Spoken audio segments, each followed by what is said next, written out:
Hello, hello, and welcome back, everyone. We're here for the next session. And right off the bat, I want to make sure to let everybody know that so there have been several of you who have been having some buffering issues. It might just be the platform itself. Now, the other thing too is that I went back to a couple of the sessions where people were saying that they were having some issues, and the buffering part did not record. It recorded crystal clear. Everything is fine, so in the replay, you'll be able to go and do that. It kind of sucks because it's always good to do this live and have that interaction with everyone. Hopefully, some of this stuff fixes up. Again, I've got messages that I've sent out to Crowdcast for them to look into this. So we're getting things cleared up. Be patient, hang in there, and I thank you for that. And also, thank you for my next speaker, who is going to be getting started here. And we have Ruth, and she is going to be presenting where is the generation gap. And there is a poll that is up there already. And make sure that you go over there, check those out, and you can, answer which one is actually yours. Because Or I thought I was Gen X, but it turns and you out that I'm could be, yeah. slightly into millennial. I don't know, but we'll see what happens here. Either way, without further ado, Ruth, take it away. Thanks, Ricardo. Um, I just want to let everybody know I worked 12-hour night shifts. Just got off this morning, had a little bit of a nap until the dog hit my face. Um, so if I nod off, sorry, but we'll see if we can at least keep me interested enough to keep going. So my name is Ruth Lagerquist. They say it sounds like the search for the perfect beer. My husband says he's found that. It's Bud Light. So good enough. I am with Sheridan County 911 in Plentywood, Montana, and I am a newly minted director. I fought to not become director. I loved what I did. I don't want to be director, but at least when someone's sick, I do get to dispatch. So I do get a little bit of that fun. Being director is not fun. I'm not enjoying it at all, but that's okay. That's okay. It helps me to mentor someone new to come in. I've been there this is probably my 35th year I'm working on.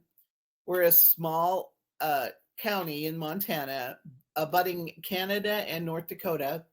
We have about 3,600 people. That's 2 zeros, mind you. Might be closer to 3,500 because I think a couple families moved out of town, but I don't have an exact number for you. I have a lot of training and education. Mostly it's just my own opinion, which I absolutely love, and I think that's the most wonderful thing. I actually do a lot of genealogy, and I love genealogy. I work on a lot of that. So I was looking for a class on generations and explaining generations and how we worked and what we do and all that, thinking, oh yeah, baby boomers are going to be the best, by the way, which I am a baby boomer. Not exactly what I found, but I'll let you know.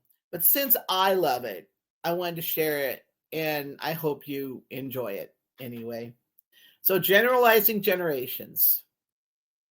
The definition of a generation, according to Wikipedia, which I don't like this quite as well, says a generation is all the people born and living at about the same time, regarded collectively. Sounds kind of dry. I kind of like this definition better. The social groups of people born within a defined time period that share similar cultural traits, values, and preferences. So I kind of like that definition a little bit better. This picture here is myself, my dad, my grandma, my 2 kids, and my 5 grandkids. So we have 5 different generations in one photo. Learning objective today will be a simple understanding of what generations really are, how they're named, how to talk to them if they call us, who's in the workplace now, and ideas on how to get the best out of each generation if you're a leader. So, when we talk about generations, you got the old guys sitting in their rocking chair with their teeth out, talking about how they ate dirt and we liked it. And these kids these days, they just don't They don't not smart enough to do this. And my grandma, actually, the whole joke with her was, she says she walked to school uphill both ways. I laughed. I thought, well, whatever, grandma. I took her to where the house was that she was born in, middle of Iowa, in Guernsey. And you look this direction, it goes uphill. That's where she went first and second grade in a small school. You look this direction, it goes uphill. That's where she got on the horse-drawn bus to go to school from third grade to 11th. So I believe her. A lot of times the older people say, well, back in my day, we did it this way or we did it this way. Well, times do change, unfortunately. Some of the younger generation will say, oh, people just don't get it. They don't understand all this fun stuff. Or they call them an old fuddy-duddy. I don't know how many people say that fuddy-duddy anymore, but it's kind of cute. And I thought this quote by J.B. Priestley was kind of entertaining. There was no respect for youth when I was young, and now that I'm old, there is no respect for age. I missed it coming and going. I was the youngest parent in my daughter's class. When we went to college orientation, they would say, hey, we're going to give you a prize for the youngest parent here. So put your hand up, and when we say the year you were born, put it down. My hand was up, and it was up, and it was still up, and it was continuing to be up. And pretty soon they got to 1958, and I was the only one there. So I won a t-shirt. I don't even remember what it said, but it was MSU Bozeman. With generations, the newer the generations, as we go along, we have better medical and we're healthier, we're taller. My kids are inches taller than I am. Their feet, shoe size is the first thing I noticed. Their feet are bigger. One to two sizes bigger. My feet were bigger than my mom's. I was taller than my mom.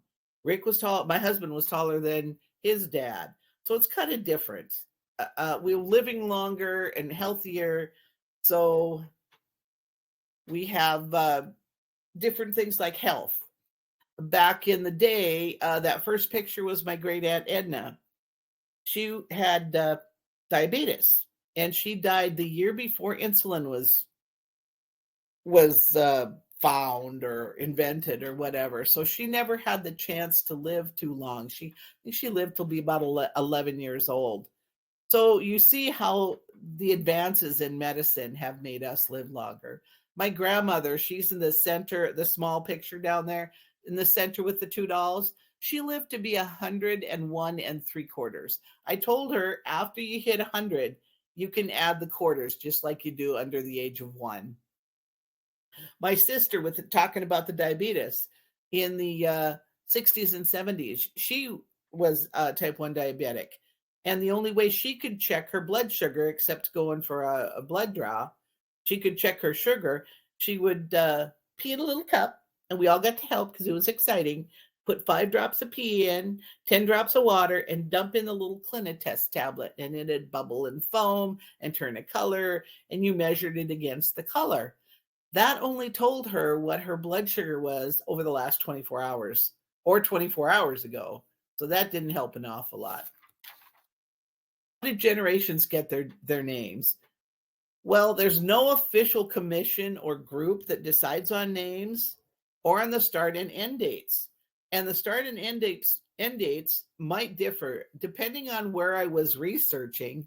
I found it differed up to 2 to 3 years. So, Ricardo, you can still be a Gen Xer if you want to be. The different names and years are proposed, kind of a haphazard process. The consensus slowly develops in the media and the popular parlance. So they'll start talking about it in the news, and they'll kind of give it a name, see how that goes. Give it another name, see how that goes. Finally, they'll come up with some sort of random consensus. The naming actually started in the 20th century with the baby boomers. After the newfound prosperity after the World War II, the Census Bureau called it the post-war baby boom. And that's how we got our name.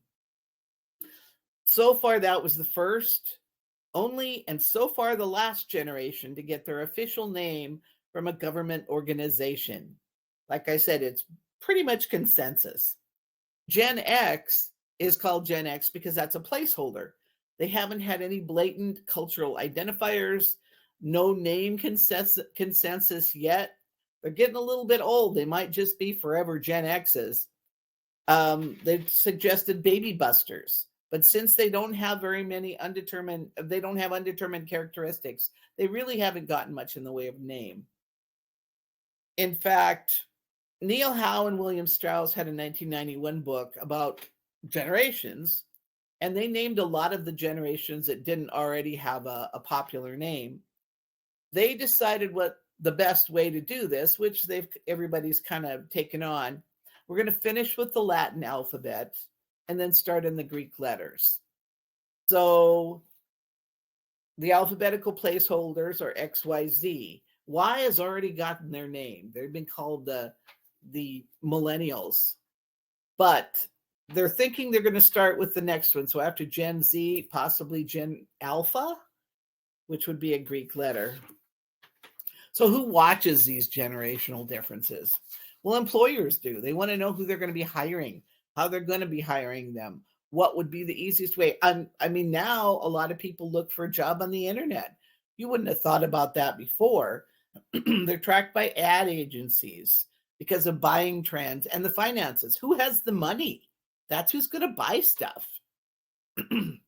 Marketers watch it, inventors. What do things want to be? What are people going to want to be using? Trainers. They might have to change their training tactics for a better understanding on the other end. Psychologists, of course, because they're looking at the mind and the thought process and the psyche and the id and the ego and whatever else there is. Consultants that are consulting on different things. Leaders, architects might be looking at what these generations are going to be wanting for houses. People with this in the same generation can be in different phases of a financial life for buying things. So they buy what they want with financing and mortgage, but the people that are marketers might want to keep an eye on individual inside the generations. Kind of noted that the younger they are, the more dramatic each stage of life is, like grade school and high school when you're younger in that generation. They have different views and needs. The older they get, they tend to homogenize and face similar life issues. So by the time a generation is a little bit older, they're all a little bit more the same in a lot of different ways. So marketing does need to target within the generation. We love to talk about generations because we are drawn to using labels to pin down something that we intuitively feel about younger or older people. We want to give it a name. So generations it is. These are some of the older generations. Of course, none of them are living now. I don't believe even the lost gen. I think most of them are gone.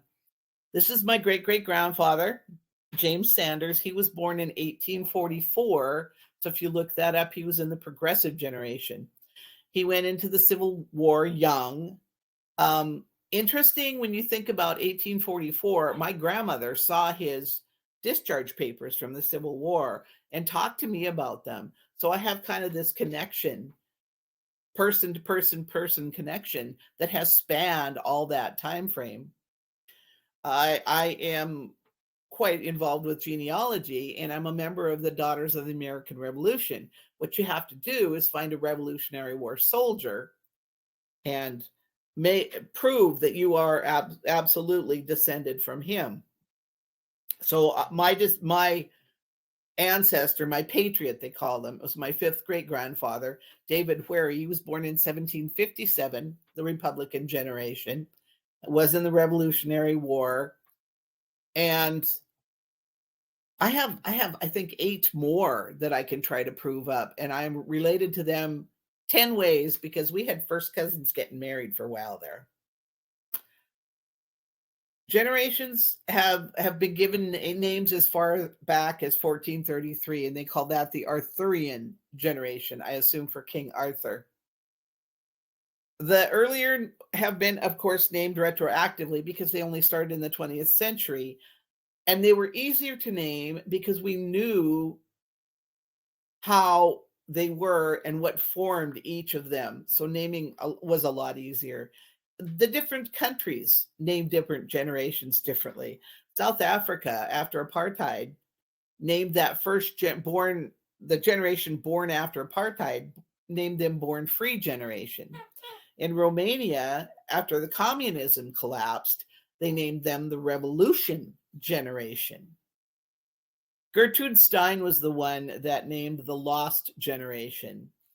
In a epigram to Hemingway's The Sun Also Rises, she wrote, "You are all a lost generation." So that's how the lost generation got their name. They sometimes call that the GI generation because they would have been of age to go into World War I. Thus the GI. Next group of generations up until now, the greatest generation, there's grandma and grandpa. They were born in the early 1900s. It used to be a larger span on generations. So everybody figure out your generation from here if you haven't already. And like I said, sometimes it's a couple of years difference. They used to have larger spans on the generations because things moved slower. We didn't have the education that was faster. We didn't have the internet. We didn't have travel was harder and more expensive.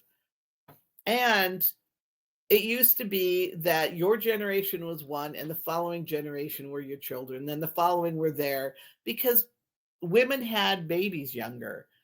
Back in my day, if you didn't have your children by the age of 30, you just weren't going to have them. So I'm a baby boomer and both of my kids are within Gen X. But if you see, they started out about 25 years apart. The generations were 25 years. And they've gotten smaller and smaller time frame. And that basically is because of the advances now with all the information and all the culture and all the travel. And now women are having children older. So they will skip a generation. So a Gen X will have a Gen Z for kids. Both my kids are Gen X. They waited a little bit longer to have their kids. All 5 of their kids are Gen Z. Generation X was noted in a book was written about it by Douglas Copeland, Tales for an Accelerated Culture. He was trying to trying to call Gen X the 13ers. And it sounds really stupid, but it is the 13th generation since the Revolutionary War. I don't know why they chose that one. It didn't stick. Gen Y was named the millennials through all the media outlets. And we all know, I'm sorry if you're a millennial, but everybody bashes millennials right now. Gen Z, they're trying to call them homelanders, maybe a Gen Tech, the I generation, Gen Y-Fi, which I thought was kind of clever, but sometimes they want to call them Zoomers. Maybe they're going faster than the Boomers. I don't know. Or Centennials. I didn't like that one quite as well. Generation Alpha will be the first generation all born in the 21st century. Most of them are children of millennials. And they feel that they will be growing up in a period of rebirth and recovery and a fresh start. I don't know. I think we just keep starting. Each generation imagines itself to be more intelligent than the one that went before it and wiser than the one that comes after, according to George Orwell. Well, yeah. Look at all these teenagers. Oh, my dad's so stupid. My mom's so dumb. They don't know anything. When I grew up, I thought my dad knew everything. Anytime I asked him, he had an answer that sounded totally legit. He was so smart. It wasn't until later that I became a mother that I realized how much he was faking it. And I had to call him on it, and he just laughed. He knew he was faking it, but I thought he was smart.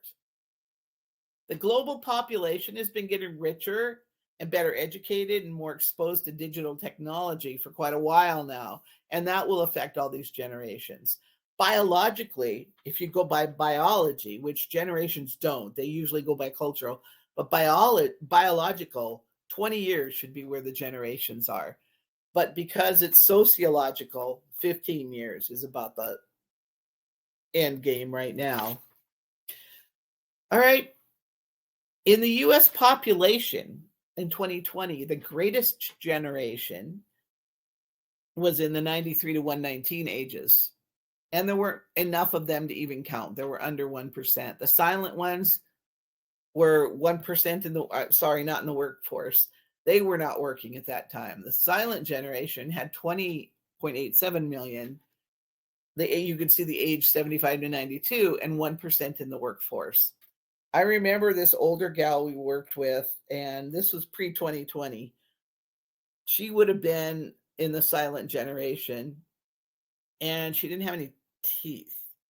Came to work one night. She only wanted to work nights. So her husband would give her a ride 3 blocks to work. She'd come in and grabbed her cup, filled it with coffee, stuck it up to her mouth, took a drink, and she goes, "Oh shit, forgot my teeth."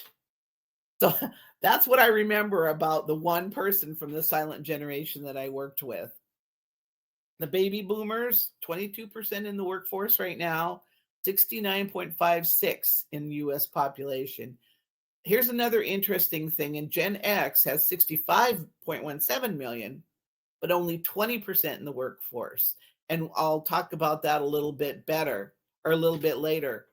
Gen Y has right now 50% in the workforce with 72 million, 12. And Gen Z, quite a few, 67, almost as many as boomers, but only 7% in the workforce. They're a little bit younger. Of course, I am a proud baby boomer, and all the people I work with are millennials, born 82 to 93, all in that. But I had to look their ages up because they didn't all conform to the millennial type. They're all completely different. I did work with a Gen X about 4 years ago and a baby boomer about 2 years ago. So influence in the different generations. The silent generation, there was the Great Depression, World War I, the New Deal. In the baby boomer generation, we had the Vietnam War, civil rights, the sexual revolution, and space travel, my absolute favorite. So in the 60s and 70s, they were working on space travel, and we were old enough to watch that.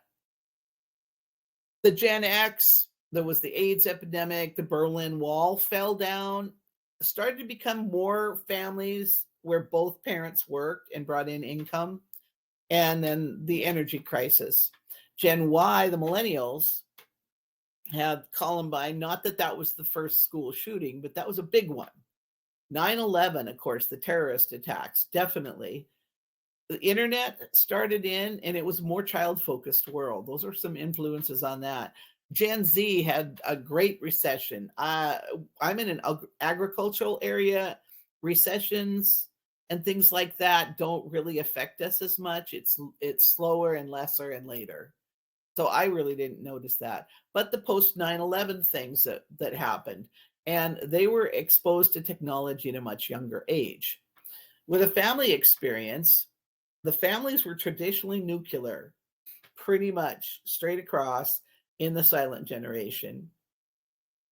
The next generation started to disintegrate a little bit more. The baby boomers you had more divorces and more splits, and the women were getting a little stronger because the sexual revolution made them stronger.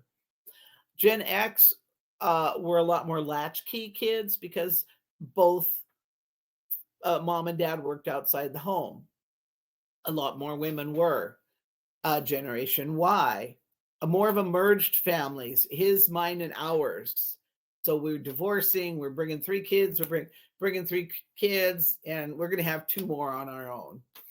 The kids were coddled a little bit more, it seemed like, with participation ribbons. And I have a whole big thought process on that. A lot of them were single parent families because of the split. Gen Z was similar to millennials, but maybe more same-sex parents and a lot more culturally mixed because travel was easier, cheaper, and people traveled a lot more. The generational differences in the workplace.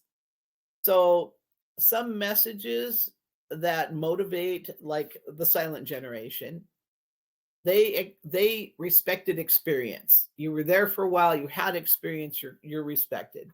The baby boomers want to know that they're valued or they're needed in the workplace. They want to know that you need them. Generation X wants to do it their own way. Forget the rules. I'm just going to do it the way I want to do it. The best way to handle that probably is just get going. Just do this thing, do it the way you want to do. As long as you get it done well, we're happy.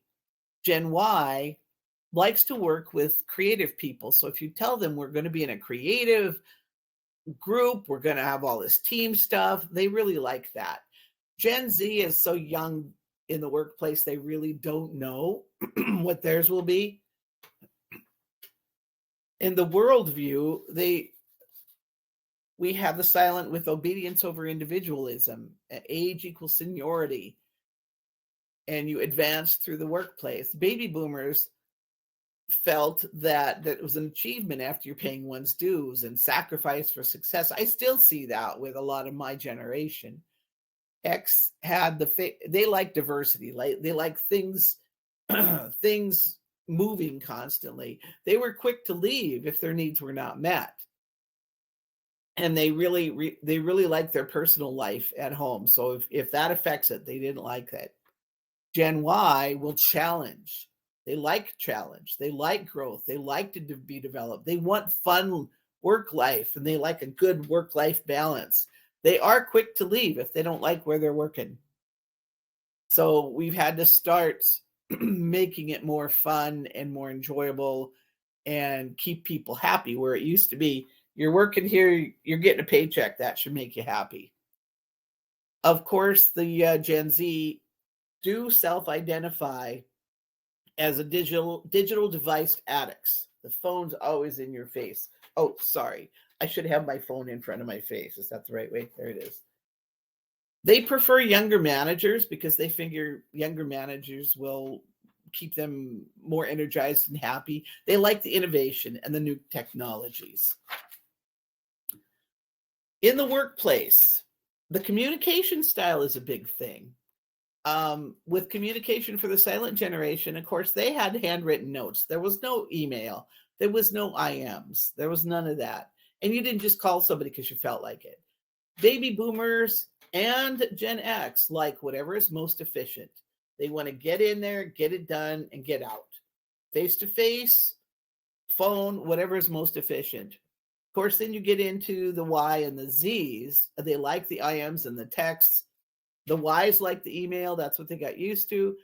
But with those social media, the phone addicts, the technology addicts, they like that social media connection. They like to connect with people that way and communicate. Of course, the motivation in work life, the silent generation wants respect and recognition. They feel that they are of value to the company long term. Baby boomers have more company loyalty. They like equal opportunities. They like the men and the women. If they do the same job, be the same pay, try different things. Gen X likes diversity and a work-life flexibility, fast-paced and informal. And again, we have I have a little bit of information later on why there's not so many in the workforce. Gen Y doesn't mind responsibility, but they want a quality manager, someone that knows what they're doing and how to do it. And they do seem to like continuous feedback. Am I doing well here? They need a lot of that. Am I doing okay? Am I doing okay? Am I doing this right? But you've got to give them some of the ones where you can improve here and there. Gen Z likes the diversity also. They're very competitive. They want to be catered to. They want to be taken care of, but they also want security. So to me, that's kind of an oxymoron. I don't know. To silent, the work is a long-term career. It's an obligation. Baby boomers find the career is the career. You find a job you love and you just keep going. It's a bonus if it's an exciting adventure. Gen X likes the challenge. They like to contract for work. And to them, it's just a job. I'm going to do it and be done. Gen Y, it's a means to an end. They like arrangements that are flexible, but they want to be fulfilled or they're going to leave. Gen Z, they want it all. Right now, because they're so young, they're self-indulged, and they're secure in that. Command type. The silent generation is more conservative, and they like a clear chain of command. Baby boomers are more reserved and cautious about change. Gen X likes the command and the control and new opportunities. They kind of stick around with that. Gen Y likes to collaborate. They like new things coming up. And Gen Z likes in-person communications, which is kind of interesting. Even though they're social media, they like the in-person ones also. And they do expect change. With learning styles, baby boomers love instructor-led courses and self-learning. They've kind of worked on, you read the book and you take the test, or you instructor-led. And I fall right into that category. I am definitely a baby boomer right there. The X is basically the same as the baby boomers. They like the instructor-led courses, but they like the self-learning also. And then, with all the new technology, Gen Y, millennials, are technology centered, and Gen Z is truly digital, truly digital. A little bit of random information. Silent generation has experienced hard times while growing up. They went through the Great Depression, a lot of them, and then times of prosperity. But everybody calls them fossilized. Well, they're old. Right now they're old. I can say that because I'm not in that generation. In the baby boomers, 65% expect to work past the age of 65, and 10,000 of them reach retirement age daily. But other generations consider they're narcissistic. Here's the kicker on the Gen X. 55% are startup founders. They have their own business. They're not in the workforce. They control the workforce. And they will outnumber boomers shortly in 2028. We call them slackers sometimes. I think that's just an outside looking in. Because if they're startup founders and they own the businesses, they're not that much slacking. 75% of the global workforce by 2025 will be Gen Y. But interesting to note, 15% of millennials aged 25 and 35 live at home with their parents. Either they never left, or they left, had issues, and came back, or came back for convenience. And they're called even more narcissistic than boomers. Thank goodness. We're not the big ones. Gen Z so far, 40% want to interact with their boss every day. 84% expect employers to provide formal training. We do that. We don't expect people to come in trained. We're going to train them in what we want them to do and how we want them to do it. Everybody calls them babies. They are. So callers of different generations, think about what is respectful. The older people, the silent generations, they don't mind being called sir or ma'am. I'm okay with it now. I've kind of grown into it, but some of the younger generations don't appreciate that. We are trained to try to get the names and use the first name because it is more personal. But that might bother some of these older callers. Something to keep in mind and think about. My husband calls every older lady dear because he cannot remember their names, and they think that's awful. They just giggle and, oh, you're so cute. You don't want to call somebody dear or honey over the phone unless they need that little bit of help.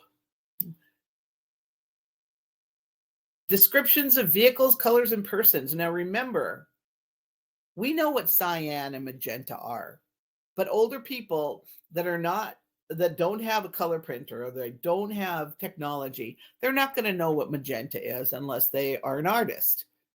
They aren't going to know what cyan is.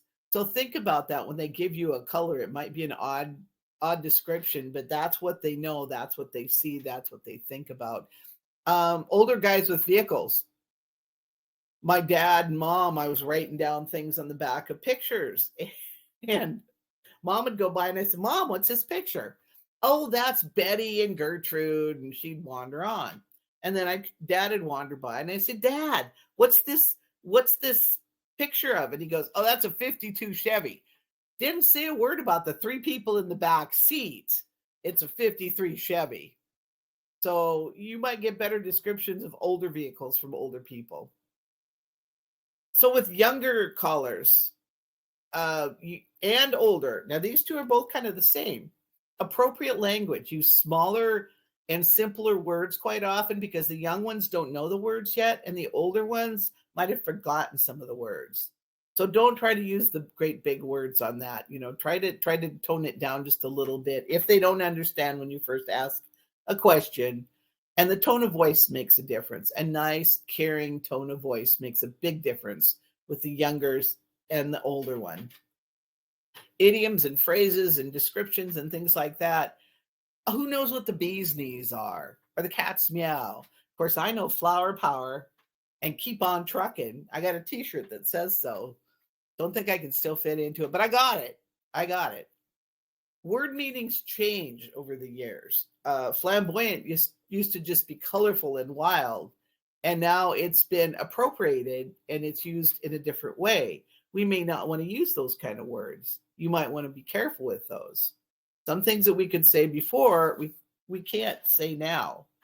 And words and our voice is one of our main tools for control and for getting information and for keeping the person calm. We are the calm voice in the chaos. And I saw a quote recently, and I don't know who said it, but it makes you feel pretty tough. You hold their life in your voice. So asking the appropriate questions and then listening to the appropriate answers. Building a better future will depend on our ability to appreciate generational differences. Okay, we have differences. We feel we have differences. The West Midland Family Center out of Shepherd, Michigan, came up with did a lot of generational research, and they came up with a generational differences chart, and they talk about who was in each generation and different reasons for things and why this and what culturally changed these people or focused these people or molded these people. It was updated in 2017. I'm kind of hoping for a new one. It's about 22 pages long, but there's the website right there. This, I don't know if you can see it behind me, is on the wall in my one of my bedrooms. I painted that. I was doing the genealogy and I was finding a bunch of pictures. And I thought, I need to put those up. So I was thinking family tree, go to put the family tree up. And I thought, no, these are roots. These are the people that came before me. So if you look at that, my husband and I are in the trunk. And then our parents and their parents and their parents. So each horizontal line is another generation. Then our kids are up higher and their kids are branched out. It says family trees are made of a sturdy trunk and strong branches and deep roots. And if you're lucky enough, produces a full harvest of nuts.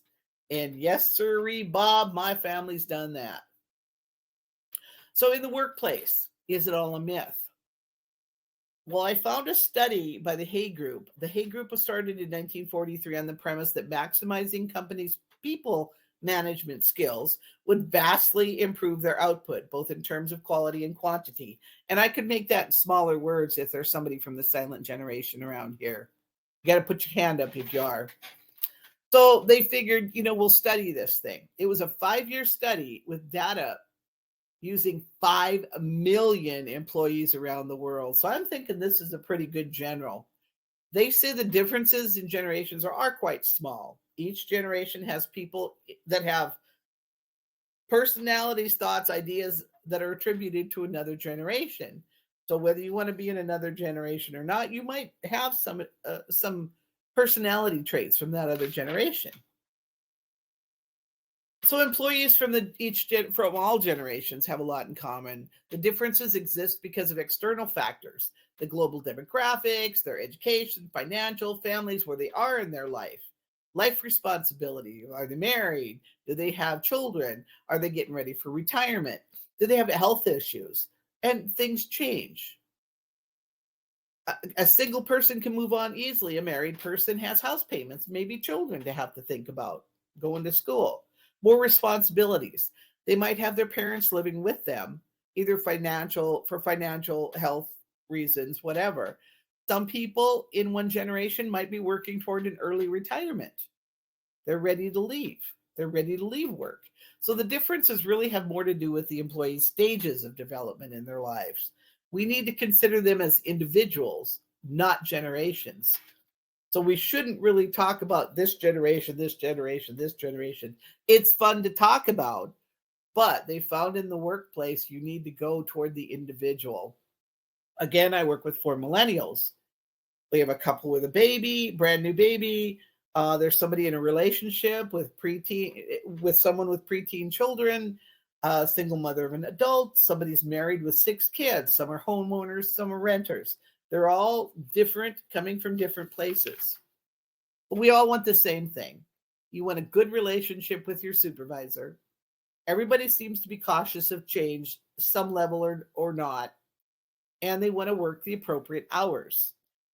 People like to stay at a job that's exciting and challenging with opportunities for advancement, freedom, and autonomy. So they kind of like that little bit of extra fun.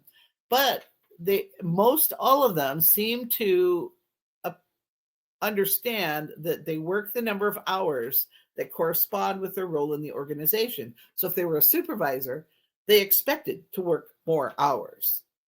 Loyalty depends on context, and the higher the job level, the more hours that they felt they should be working. All generations in the workplace want respect and to be heard. Nobody likes to change that great, but some adjust better. They want to learn, and they like to have training to do their job.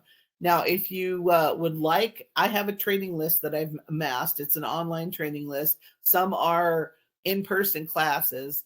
It's a pile of paper. I'll put it that way. If I could get it into a spreadsheet and get it alphabetical, I might have some duplicates in there, but I'll sure share that training list with you. Just email me. You can hover over my face up in the top right hand, or it would be in the chat, I guess. It's a top right hand corner for me. But one thing was interesting about generations. There's stereotypes about older people and their ability to learn new tasks. They found that interfered with the training that they received, because the trainers thought they were training an older person on computer work. They had lower expectations, and they gave worse training than when they believed they were training a younger person. Now, I have been there since 1985. I've grown with the technology. I don't know how I would handle it if I came into it and had to work with the technology from scratch. But the other baby boomer that started a few years ago, she did excellent. I was concerned about her. She was a year younger than I, and she did a great job. All the generations also do ultimately like feedback. How am I doing? How can I do it better? So remember that. Leaders, get to know your people. Learn their food and drink preferences. They're all individuals, remember? Our boss one time bought us personalized snack boxes. This gal liked a lot of sweets. This gal liked a lot of crackers. This gal liked dill pickle flavored spits. Gross. I like Diet Coke, but I like it out of the fountain with only so much ice. So she went with her husband to the convenience store, the Come and Go here. And he started filling up that thing with ice. And she's like, no, only to the red line here, only to the red line. And he thought, wow. But she knew that. I don't know when we talked about it. She wasn't with me when I filled my pop-up, but she knew that. And I appreciated that. I always think of my dad when they'd come and fill his water glass and fill it full of ice. All that ice would plop out and there's not much water. He'd always say, I'm thirsty, not hungry. So I always think about that when I fill my pop glass. Be trustworthy, be flexible, adapt your leadership styles to the needs of each person. Communicate as they each prefer to communicate. Watch for frustrations. You want to make sure not to treat them unfairly. Don't talk badly about generations, because they'll listen to that and then they'll think, okay, all of these people in that generation are terrible. But watch for frustrations and see if you can nip those in the bud and help them find what they're frustrated about. Maybe they need a little bit more creative. Maybe they need multiple jobs to work on. Who knows? Give praise where it's earned, even if it's a small thing, but don't give praise if they haven't earned it. Employers and supervisors, provide satisfying work, provide opportunities to contribute, and provide immediate feedback. They want and emphasize their stability. Communicate specific goals and deadlines.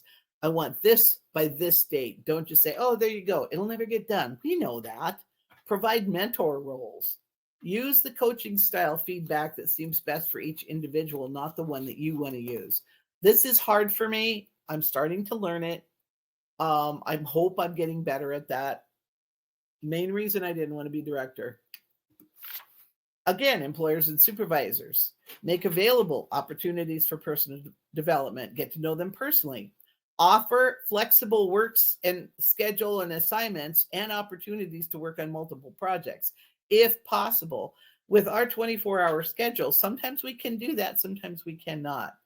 Again, try not to generalize generations. It fosters stereotypical thoughts.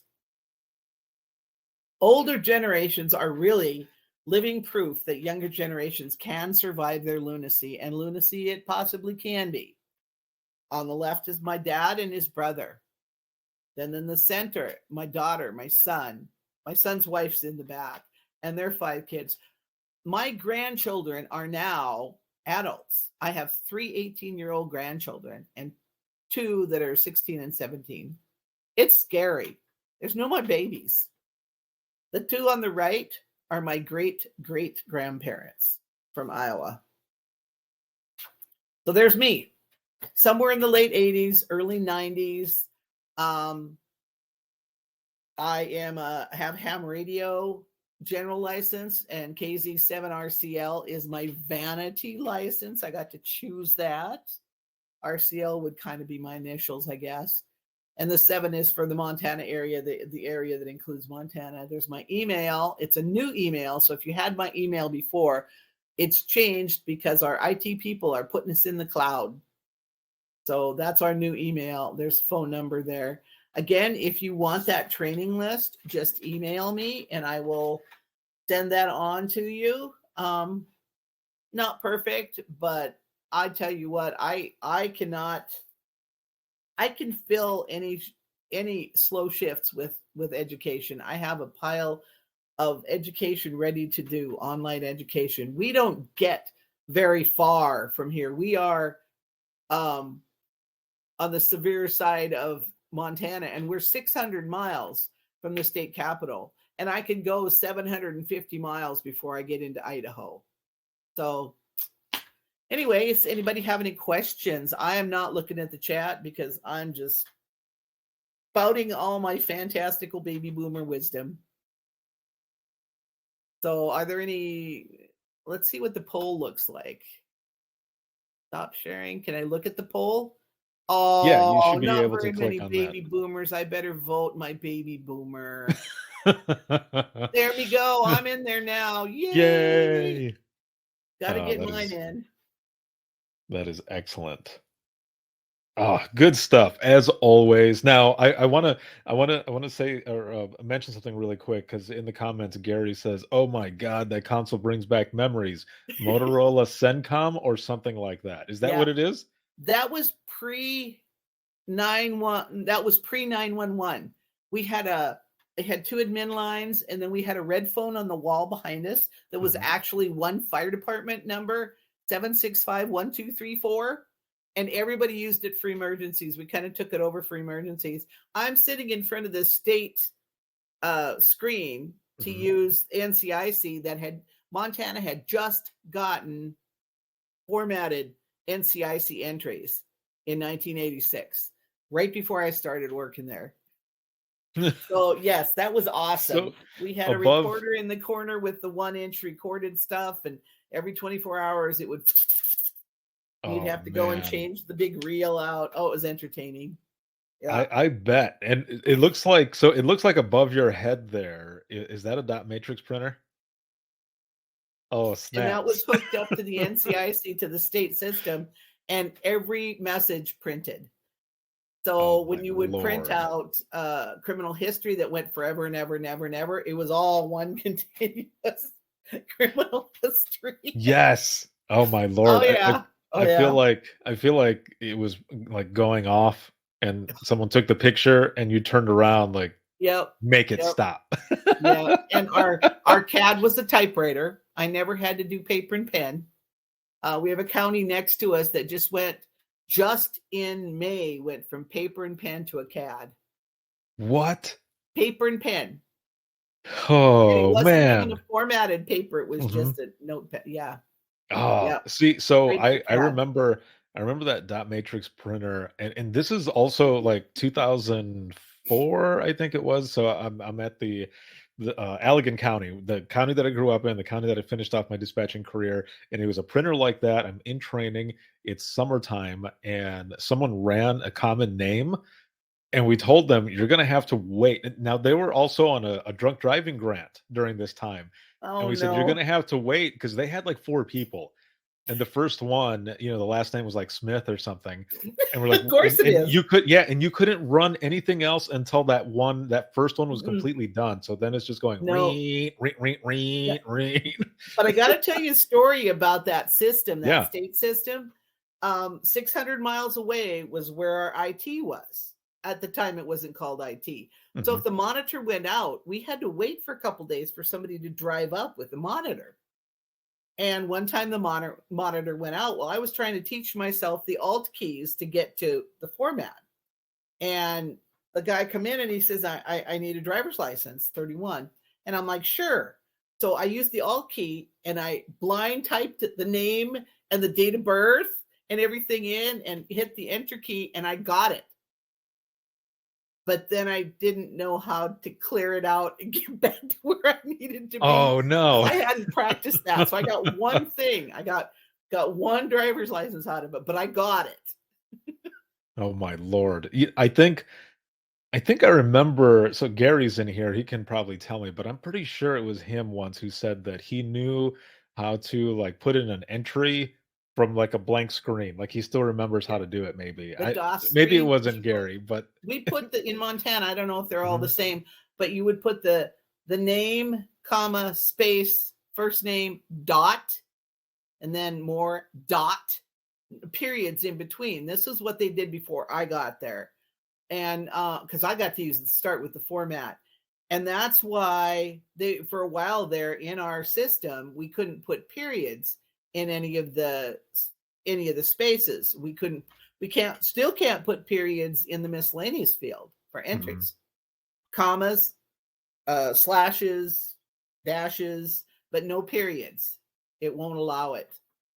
And Oh I man. think that's where it came from, is the DOS typing it all in. And then they had the paper was not dot matrix, it was thermal paper. And there was some sort of pink wax paper behind it. Oh And no see, way. although the wax paper didn't print on it, it just Yeah. rolled onto a separate thing. We had these little pink rolls of wax paper that I used for, I don't know, tracing paper for years. I may still have some of that somewhere. Oh It was, my. yes. So it's funny looking at the comments here because so Gary up here says these little whippersnappers back in my day, I answered the and serviced the call. Some people saying they enjoyed counting the dots, others saying they hated counting the dots, and it was Gary. He said, "Yeah, it was me. I Yep. entered a stolen car with a blank screen because the tube burned Oh, out." he entered it. I just queried it. You're my hero, Gary. Oh Took man. all the little dot matrix edges. You'd have to and I decorated the Christmas tree one year with it. That's Might as awesome. well use it. Right. Yeah, exactly. Yeah. Dr. Jones over here says we had a DOS CAD that Yep. /key and comma was your Yep. friend. Yes. Yeah, Yep. we had one. I think it was called the AS400 was the one that we used. Oh man. And that was before we upgraded. And that thing, man, if you did not have um like the codes and everything memorized, like Yep. you would be left behind. Like Oh you yeah. had to memorize all Yeah. of that. And And also, the if you NCIC book is this thick. yes, it's I like know you it's get to this read big. this today. I'm like, are you for real? This is what I'm reading Well, today. when I came in to train, she tossed the book down in front of me and then said, "Run everybody you know, of course, and read these books." Of course, I went in. I knew the gal. I did ceramics with her. I said, "Hey, I'm looking for a part-time job," and she says, "Okay, Mhm. I'm hiring. Come in tomorrow night." And 2 weeks later, she finally flipped an application in front of me and said, "You better fill one of these out."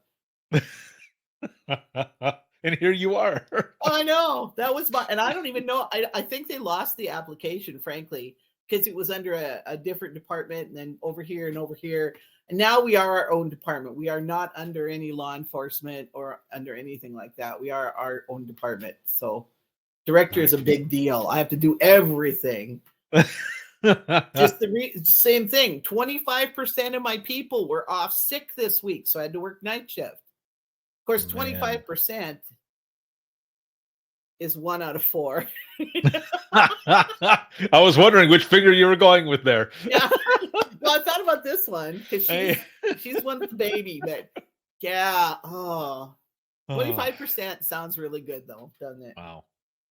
Well, um, this was an excellent session. You know, some of the things that I really didn't think about when you're talking about different generations and stuff is yeah, how you talk to certain people on the phone, but also those that you work with, because Right, in that sense of different generations is what I mean. right. Because you're right, there are a few people that I have said like yes ma'am or yes sir or whatever, and they just kind of look Yeah, at you and I'm like, did I say something wrong? Like, I'm just trying to be yeah. respectful. And That's they're like, or, don't call me that. Or there's or the Mrs. That's my mother-in-law. oh Yeah. Yeah, and you always figure old is 15 years older than you are. So I had a there friend, you go. we turned 60 something, early 60s, and she says, "I want to look good for my age." And I said, "Well, Mary, you do." And she says, "But if anybody asks me how old I am, I'm going to tell them I'm 83." So they'll tell me, "You look really good for your age." So yeah, that's a good thing And there. she I have to did. remember that. Yeah. Ay, ay, ay. Yeah. No, that's Well, funny because I I know I'm definitely going to be working after the age of 65 because I love the work. And I think it's good work. And in our small area, you get 3,500 people. Like I said, 2 mhm. families left. I'm lucky if I get one applicant for a job. I'm lucky if I get one. So we always tell them they were the best applicant. They were the only applicant. Happens a Oh, lot. that's Yeah. funny. Yeah. Yeah. That is funny. I think I had that happen to me when I started in the last agency I was at, and I was like, "Oh, for real?" They're like, "Well, you were the Yeah. only one that we had." And I was like, "Oh, Yeah. okay." That happened a lot. It did. Let's see. Someone over here says, "Have we discussed finding ORIs?" Just checking back in. Oh, yeah. That's In the funny. big book. Yes. Oh Oh, man. yeah. Now, Yeah. I will say before we wrap up here that there were a couple times that saved me. Um, I don't know why I'm saying this, but I got pulled over a couple times. I was speeding, and I remember my badge was sitting out, and to prove that it wasn't like a fake badge, I threw out the ORI, and they're like, "All right, you're cool." Like you Well, are we were you're told where the you ORIs are super duper secret. You don't give it out ever. Period. yeah. It's like Well, Social this was Security to number. yeah, this was to like a surrounding agency. I was like, Yeah. I know your ORI too. I'll give you your ORI, and they're like, okay, do that. So I Yeah. gave them their own ORI is what I did, and they're like, okay, Well, and you know you know what's who we funny are. is my officers do not know their ORI, so it's not going to work up here. Oh, well, You get pulled over by crap. Scott, you're on your own. Say, I know Ruth, I swear to you. Well, that might get you something. That might. We've Well, got something 4 good or thrown officers in now, jail? so you'll be talking to 25% of them. There you go. Awesome. Well, again, thank you so much for this session. It was awesome, as always, to have you on, and just your sense of humor and just everything is great. And your trucking, that made me Well, think of keep Grateful on Dead. trucking. I Yeah, it think made me think of some Grateful Dead there. So, they adjusted that to keep on streaking. Remember oh, that one? Yeah. yeah, Yeah, my sister had a streaker in her graduation. perfect. She didn't remember the red tennis shoes though. I don't know what she was looking at. I just Well, thank you, Ricardo. I really appreciate it. When I got your email that says, "Yeah, you're in," and I was doing the little dance because I was so jealous of everybody else, and I was doing the dance. I'm like, "Oh, which one am I talking about?" And this one I've just really enjoyed. The Yeah, information. this was Yeah. excellent, and also for everybody, you can always jump into Discord as well. Our speakers are going to be in there, jumping in and sharing some of the stuff as well. So make sure to jump in there. Again, this was an excellent one. We've got another one that's going to be coming up, and stay tuned. We've got a lot more. So we'll see you in the next one.